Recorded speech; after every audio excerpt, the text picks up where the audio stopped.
Well, hello, everybody, and thank you for tuning in to HETMA Presents. Today, HETMA Presents This Month in Higher Ed AV. We are here with a panel to take a look at some of the articles that were published on Higher Ed AV Media this month, talk them down, and get some opinions and wisdom to fill out that knowledge. My name is Ryan Gray, and I will be your host today. And we are joined by three of my good friends who I've all had the fortune of seeing fairly recently, meaning in our world, right, the last couple of months. So we will start heading around the horn first with Mr. John Gunzel. How are you today?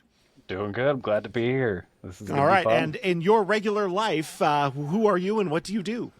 I work at Logan College. I am a technology support technician here. So I handle everything from classroom technology to event technology to office technology. Anything that a computer touches, I've probably been there and worked on it.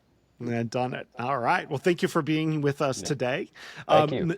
Miss Renee Benson, who I just got to hang out with and who played some pretty mean cornhole, as I recall, the last time I seen you. How are you? I'm great. Thank you so much for having me. I am Renee Benson. I am a regional account manager with Sony Professional Display Solutions. I cover the heartland, so I cover Kansas, Missouri, Nebraska, Colorado, New Mexico for the professional display side of Sony. So thanks for having me. No problem. And you are no stranger to publications of Higher Ed AV Media, as you have another role, a regular role. What is that? I have another role as the best vendor account rep for 2025. I've got my proudly displayed here behind me for those watching. And congratulations on that win. Thank you very much. It was very strategically placed in your background. I love it. Very well done. And stranger to nobody in the industry, Ms. Erin Maher-Moran, the chair of HETMA from Johns Hopkins University. How are you holding up? Hello. Yes. Good. It's Friday, thank goodness. So, woo. Well, thank you all for being here. And first up this month is an article outlining HETMA and its ambitious year-long Road to 10K campaign, which was announced July 1st of this year. The aim is to expand global membership from around 3,000 to 10,000, with that membership being free of charge, and use that to amplify its influence in the higher ed AV sphere and deepen its community impact. The initiative is built on 6 strategic pillars. 3 focused on organizational growth, scaling membership, launching self-sustaining events, and standardizing initiative operations like the HEX credential and the PRISM scholarship. And 3 centered on member support, daily engagement via thematic prompts, a new mobile app to allow people to get easy access to the community platform, and career development through mentorship and credentialing, as well as a well-being campaign. This underscores HETMA's shift from a grassroots to a structured movement while maintaining the volunteer-driven leadership and intentional support for AV professionals that has always been at its core. We'll start with you, Chair of HETMA. Very quickly, if people haven't heard, kind of what is the summary of, what is this Road to 10K, and how do you feel like kind of the first month of that effort has gone? Yeah, so I was super excited to be the kind of one who led off the big announcement for our Road to 10K. And it kind of is it kind of started off a bit about trying to get our community more engaged, but it really had evolved into so much more than that. And so, we kind of were like, we need something to engage people on our community, but we also want to help improve things and make things a little better for everybody. And so we came up with kind of these 6 pillars of, to work on this fiscal year, essentially July to June. And some of it is very much about the personal, and some of it is professional and organization wide. And so it was, and then a theme for each month and different sort of interactions to try, for each day of the week. And it's something special. And I am, we're kind of a few weeks into this, and it's been has been like such a great thing. We've gotten a lot of really good response, and I think that it'll like, especially the engagement with some of the posts that we make will increase, as we keep going, and especially if there are certain things that might resonate a little more with people. So there's a little something for everybody in there. Cool. Nice. Thank you. So, John, turning to you as a member of our community, that, what is your feeling or take on kind of this announcement? How does it change? Does it change how you feel about engaging with HETMA? Yeah, it's huge. I mean, the goal of the whole theme of it getting to 10,000, that is impressive. I think that's a great idea because this is something that should be globally. That shouldn't just stay here in the United States. This should reach across the world, because the past 3 years that I've been with HETMA, 2.5, 3 years that I've been with HETMA, it's been incredible. The amount of help that people can get, whether it just be chit-chatting with somebody or getting advice or tech products. I think this is huge, and to actually kind of hone in on that a lot more and be more of a community and helping each other out, just not professionally, but as the person. I feel like that's the whole point of customer service, is get to know the person. Products will sell themselves if they're good. Things will happen, but getting to know that person on a deeper level means a lot more to me, as kind of I don't want to say low man on the totem pole here at John A, but I'm down there. But it's nice to see people that come from bigger universities like UCLA, USC, Vanderbilt even. I mean, to get to know everybody like that on a deeper level is inspiring, and it makes me want to do more with this community and be a part of something bigger. Nice. Thank you. Yeah, I like one of the things I really like about it is sort of the focus on the org as a whole, and then each individual within the org. Like, the way to grow it is not by, just getting people to sign in, but how do we get real engagement down to every level, and for tech people who may be working at places that don't help them think about career advancement or professional growth, can the HETMA community be a place that sort of injects that as a conversation that we're having is kind of exciting. So that's cool. I agree with it. That's a good point too. Well, Renee, you're no stranger to the higher ed community. You are, not a stranger. I mean, you are part of the higher ed community without a doubt. When taking a look at this, this announcement, first, kind of, what's the perspective from a manufacturer, with the engagement? What does this look like to the industry, and what's kind of your reaction to the idea of HETMA trying to put together like a year-long initiative like this? Well, you're right. I've been around for a minute because of my relationships from the AV life, right? So I've fallen under the higher ed umbrella ever since I've joined that podcast. So I've gotten to know things from the back end almost, right? As a friend, as a higher ed adjacent friend, let's say.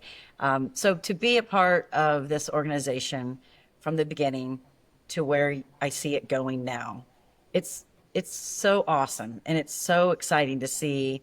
It's kind of like riding a bike, right? You have to start with training wheels, and then you go to the next step, right? And then you get the bigger bike. I feel like there's been a lot of learning along the way, and a lot of hours by a lot of great volunteers in the higher ed community. And I think it's like, okay, now we're rolling and the training wheels are off. Let's go to the next level. Let's get more people engaged. I started at Sony 2.5 years ago, and one of the first things I said was, we have to get involved with this organization called HETMA that some folks had heard of and some hadn't. And I said, I know you're not going to know, and I can't give you the whole reason why we should invest in this, but I promise you, get on board, because you're going to see some really great things happen. And, as a manufacturer, we were able to get in and get some products on the approved program. We are extending our reach to universities, from the UCLAs and the Rutgers to the community colleges that some folks may not have heard of, because they're getting the word through the HETMA organization. So it's a win-win for us, right? And there is an investment, obviously, with any organization out there, but to have the respect for what you guys are doing as volunteers that are putting your heart and soul into this, and then to see it grow to you having a booth at Infocom, you having a booth at ISE. Anybody who isn't a part of this already needs to jump on board. And I think it's great. You know, from small, medium, large universities, everybody's communicating in the same fashion, and they have that portal to go on. And I'm trying to interact every day. I love the daily interactions. I don't get to always respond, but I love reading the reactions. I think that you guys are doing a great thing. I think 10,000 is a big number. I think it's going to, but like Joe rolled it out, you know, if everybody just told a couple of people, well, I'm talking about y'all in my travels. You know, I visited with higher ed facilities last week, and I was like, in my presentation, we talk about alliance partners. Well, HETMA is now in that book, right? You're not one of my CMS partners or my hardware partner. You're a partner in the community. So I'm really excited. I'm anxious to see what number we're going to be at. I'm hoping that a few people that I talked to along the way are also joining in, because they're starting to hear it. You know, they hear it at Infocom, like, what is this? Well, it's not new anymore. So now jump on board. So I'm excited. Long story. Sorry. No, that's good. I appreciate it. There's a couple things in there, which is the same thing. When I first heard 10K, I was like, you got to be kidding me. But then when you put it in the context that you said, like, I continue to meet colleagues who have never heard of HETMA. We think there's not, like, yes, it should be global. It doesn't have to be global to reach 10,000, because Right.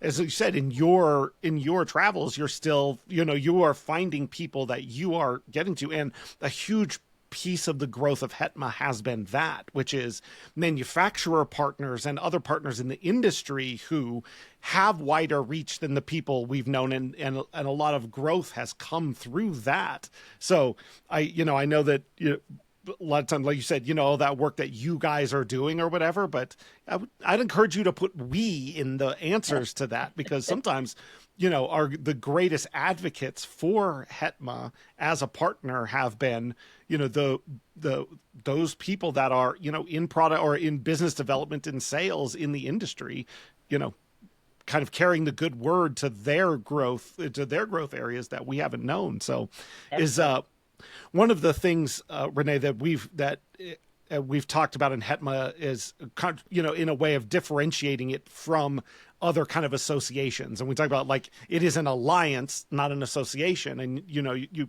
talked about it in that way, and to really think of ourselves as operating kind of on the channel level and really participating in the industry as a whole. So I'm kind of curious, from your point of view, like, what advice would you have for HETMA in really trying to think of, in trying to keep up that mission of being an industry influence and alliance, not just an end user association?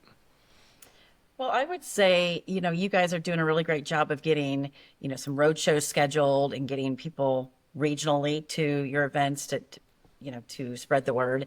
I would encourage to use your partners such as Sony or whatever, but there's a lot of us doing regional road shows ourselves. And at my regional road show, for example, in Denver, I had a ton of higher ed folks there. Maybe you guys send somebody in and set a booth up at one of those shows. You know, it's free, right? Just come set up and you interact with the people who may or may not. I mean, that's just one thing I would think of. Yeah. Is there's a lot of regional events happening that maybe didn't happen a few years back, that you could maybe take advantage of that, right? And I know you guys are a nonprofit, so if you're taking advantage of throwing a table at at an event where you can spread that word, maybe that will help. I don't know. Yeah, absolutely. It's a great idea. You know, if we're going to operate on that level, wherever the industry is, we need to be. So when there's things, and you're right, the number of those things since COVID continues to grow, and I think it's great for the industry. Yeah. We're just going to have to get on the hustle, I think, a little bit more to get to all those. You know, I'll let you know where my next show is, and you can come join me. Deal. That sounds great. All right, thank you. All right. Article 2 this month is Sony's Pro Bravia displays help LiquidView turn blank walls into realistic windows to the world. It was first published recently after InfoComm 2025 and highlights how LiquidView uses Sony's professional Bravia series displays, which are Ultra HD 4K, HDR, deep black, non-glare coating, and they use them to transform sterile walls into immersive virtual windows.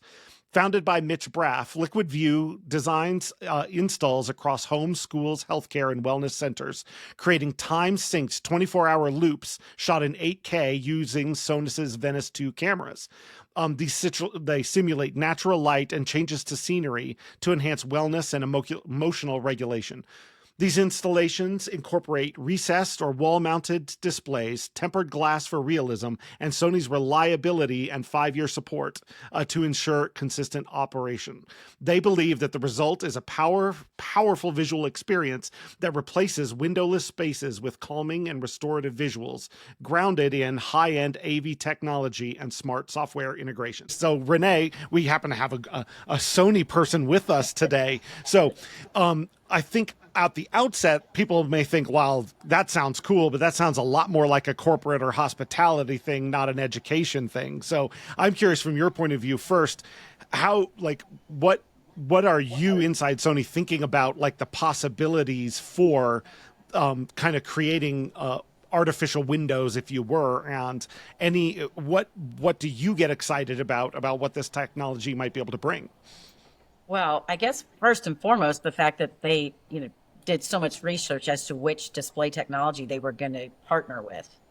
And to see that BZ40L series, which has got that deep black non-glare, to know that partnership happened because they vetted everybody else and came to us just makes me proud too. I'm proud of that line anyway.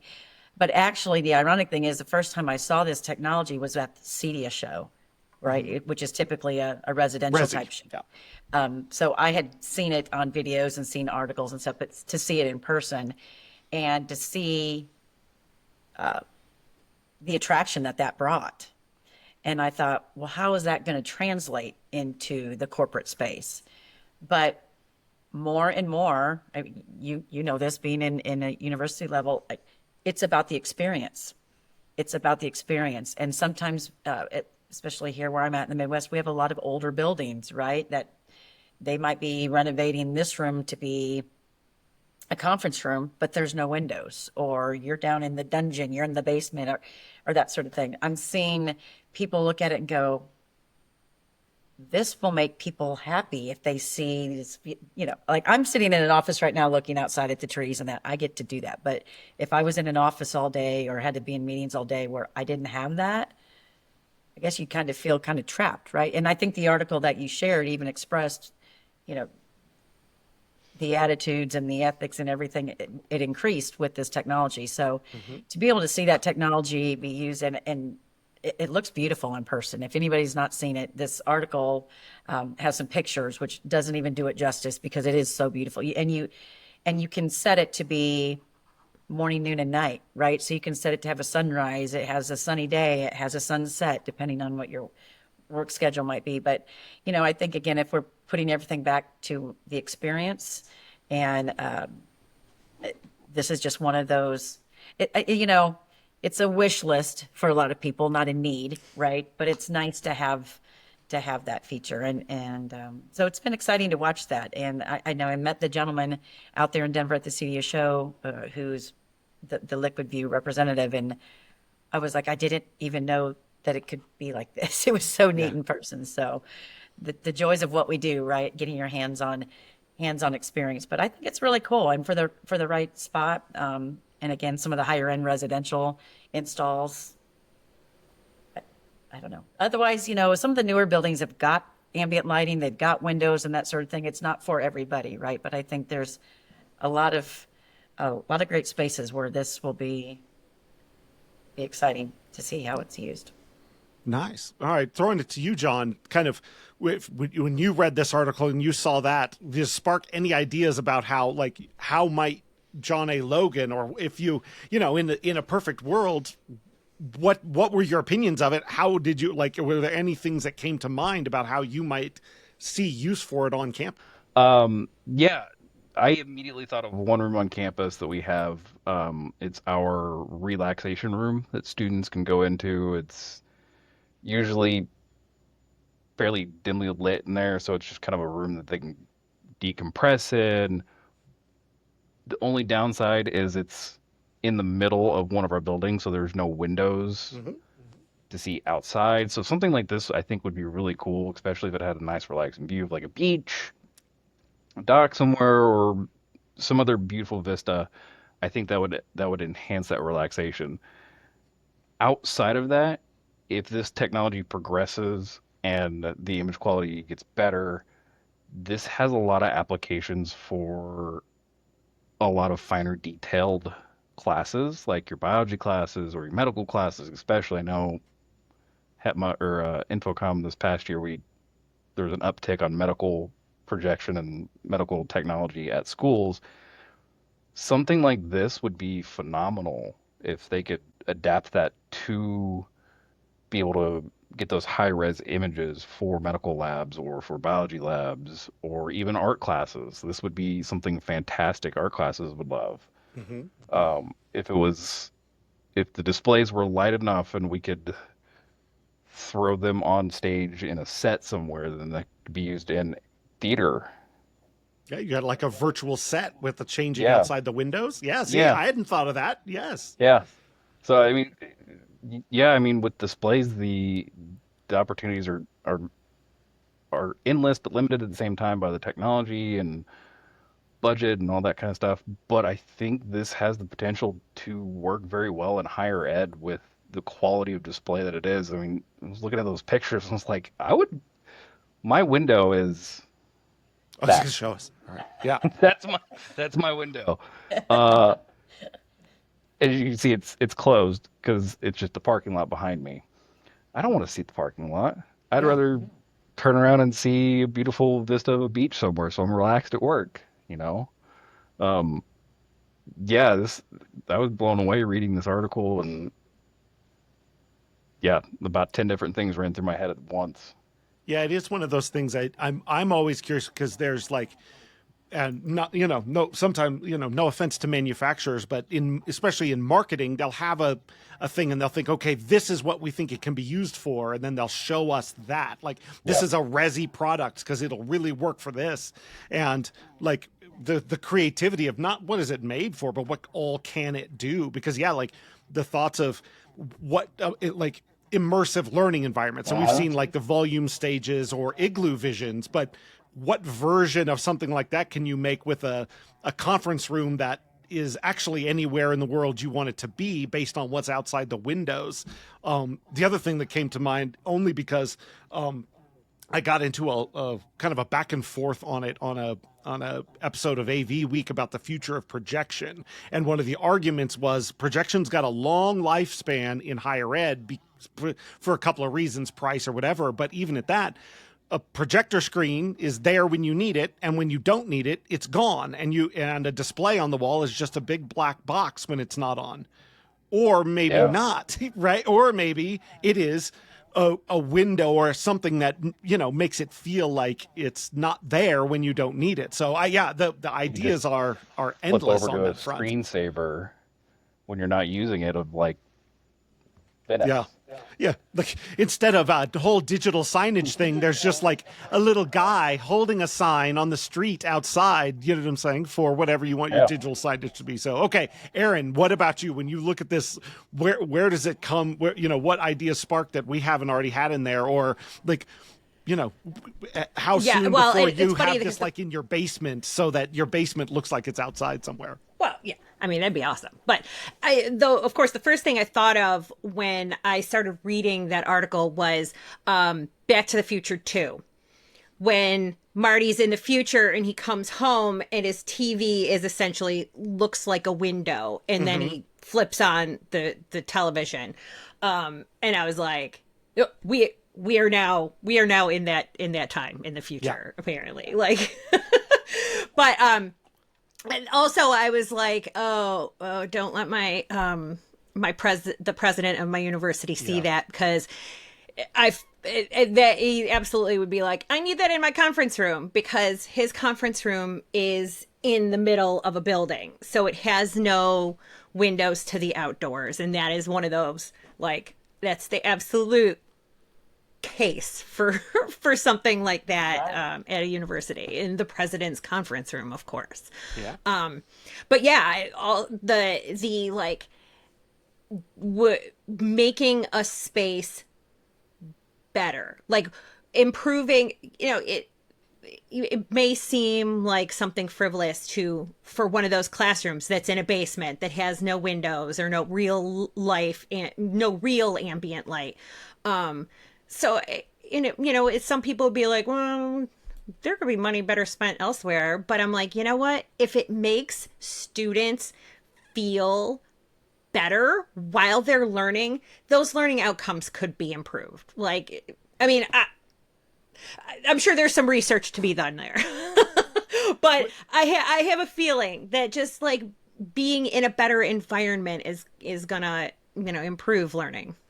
Yeah. And I love it. I think it'd be so cool.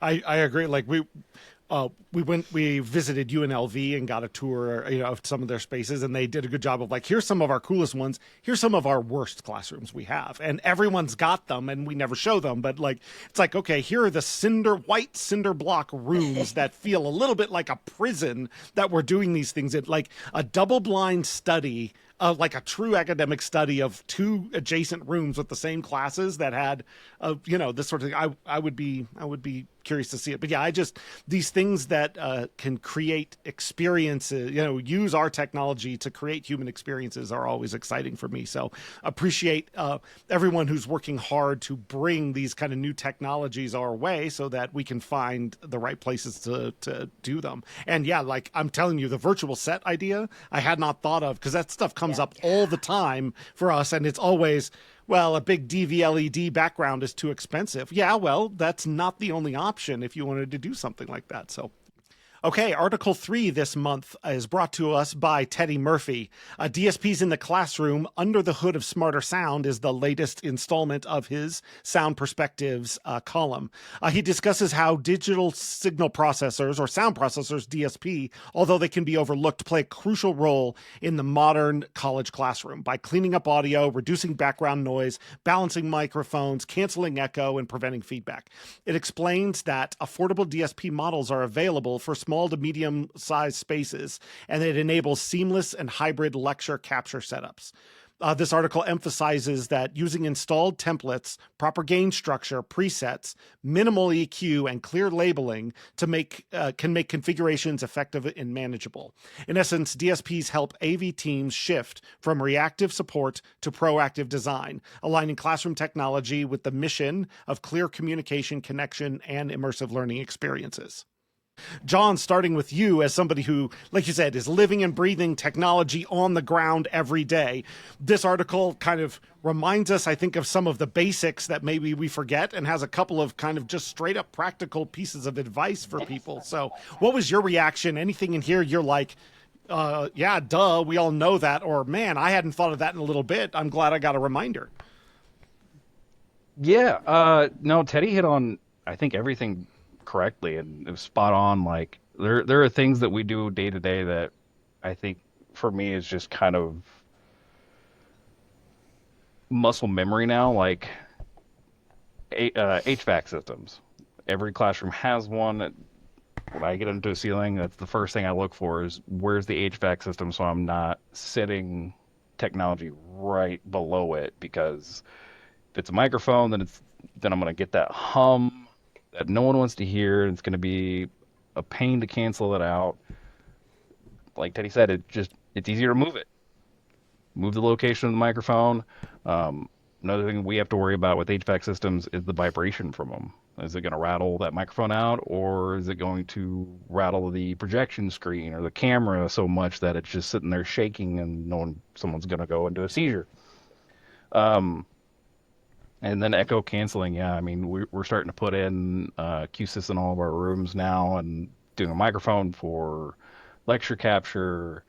And that's one thing that we had to make sure that we had down, was that echo canceling. So if somebody's playing a video, it's not getting fed back, and teachers not getting canceled out, and all of that stuff. I think Teddy hit the mark on this one. Like he covers just about everything that I think we would go over on our day-to-day basis. Yeah, there was a part of it for me I felt like, when you talk about like beginning, so you got new student workers maybe who don't have a lot of experience with this, like you could just like copy and paste this and be like, okay, here's the basic ground rules, and now let's continue on from there. Just like a reminder of the basics that I think for a lot of it, if you've been in the industry a long time, you'd be like, yeah, but not everyone who works in AV came from AV, right? We got a lot of IT people at schools that get nominated to be the AV person. And so sometimes just the basic like, oh yeah, low cut all the mics below 80 hertz to get a bunch of noise out of it is sort of cool on there. So, Erin, how about yourself? You like campuses sometimes, I think, like the things that are visual tend to get a little bit more attention, but we all know bad audio when we see it. Or, gosh darn it. Can I take back the way I just said that? Yeah, that was completely wrong.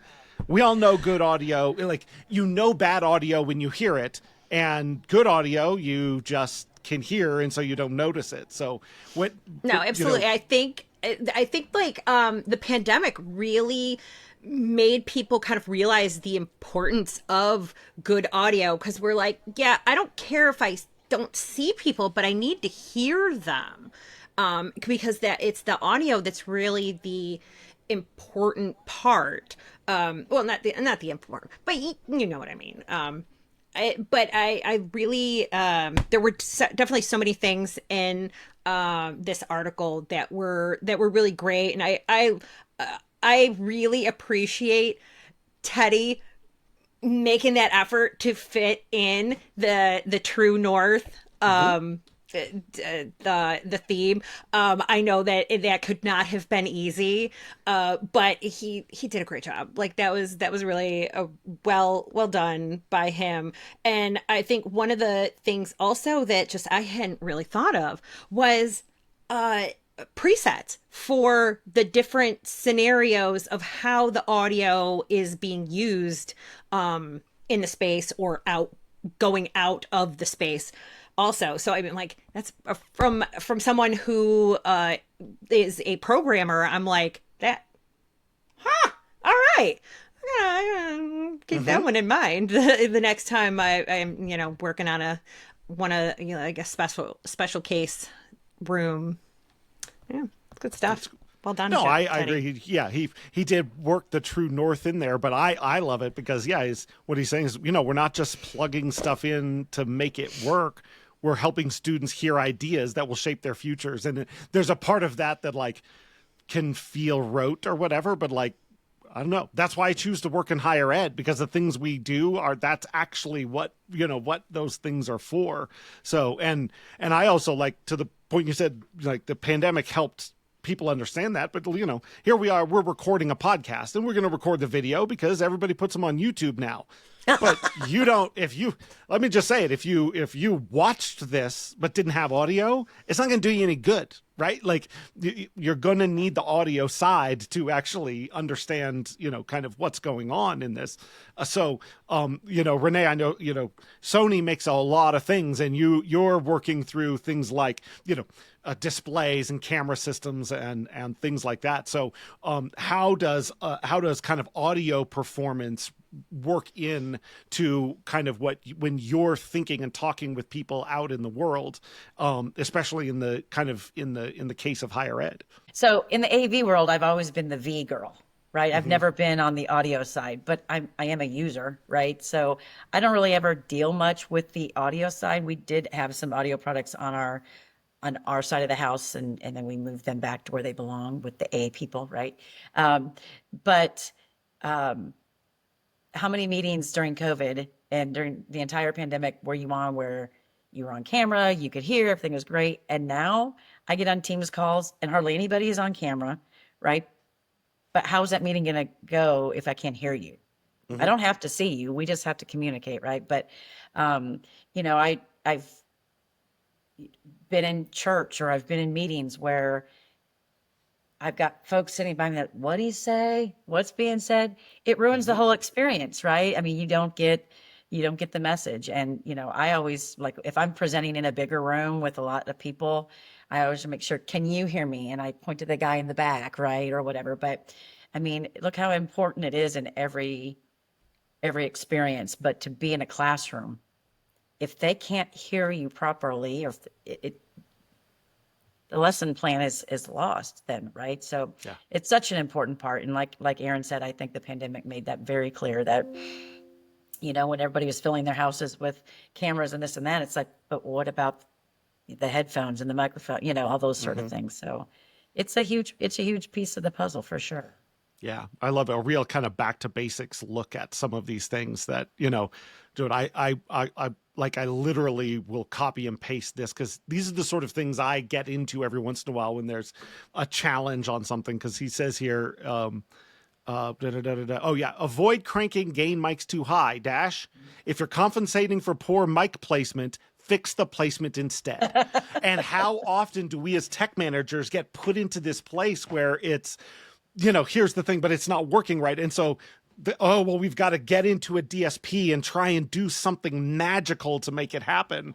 And so sometimes in my role, I'm the one that's just like, then I know we're going to need to move that microphone. And somebody say, well, that means we have to cut open the ceiling. If they needed the performance of that, we're going to have to fix that part. Let me go help you do that thing. You know what I'm saying? So that thing that just says, don't try and make up for something that's wrong up the line. Get it right from the beginning, and then that audio success will flow. So, yeah, applause to Teddy. I appreciate it. All right. Well, first, thank you all so much for being with us on here, the inaugural episode of This Week in Higher Ed AV. I will mention before we go that everybody keep an eye on Higher Ed AV Media in August. We have, of course, we'll have a new column from Teddy in Sound Perspectives. We have coming up a new show with Erin called Chair to Chair, where she will do deep dives with committee chairs of HETMA, really diving into, as you know, the Road to 10K is talking about the overall, diving into here are the initiatives that could really draw you in, you know, what's really going on.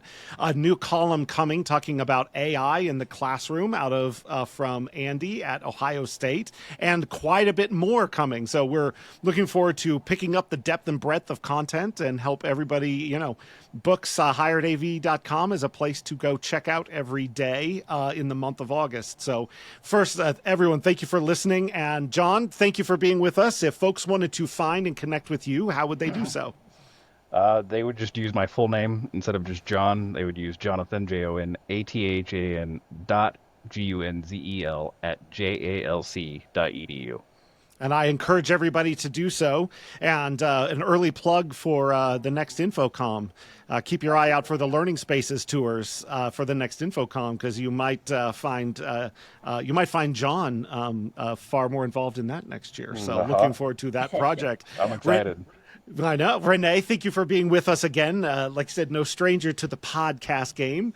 If people wanted to get connected with you and Sony, how would they do it? It's just Pro Sony on the website, or you can get in touch with me on all the socials, or renee.benson@sony.com. Thanks for having me.